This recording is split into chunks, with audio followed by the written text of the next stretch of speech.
Nancy Nalima here and Felista Adundo on the sign language interpretation.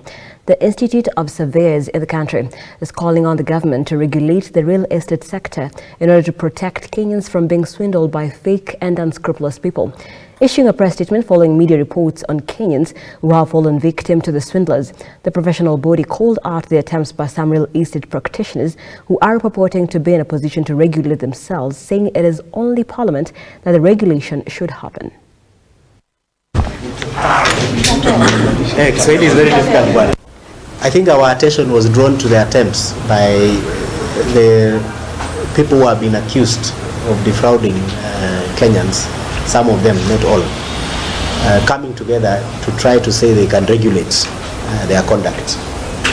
So you cannot be, you are in a position of unregulation and then attempt to want to regulate others.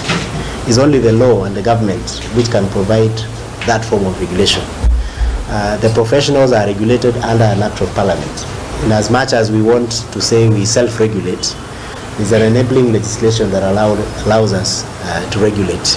So private individuals cannot wake up one day, meet in a hotel and tell public, trust us, we can regulate ourselves.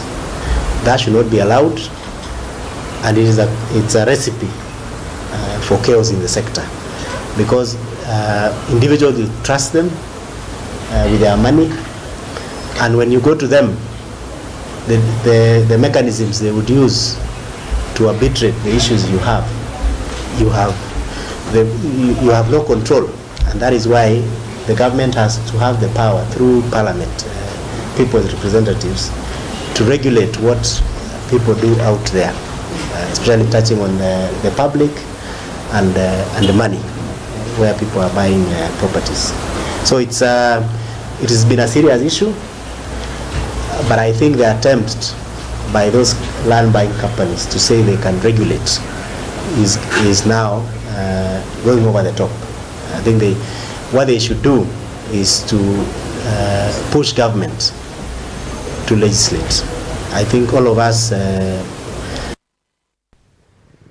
and residents of Shinzu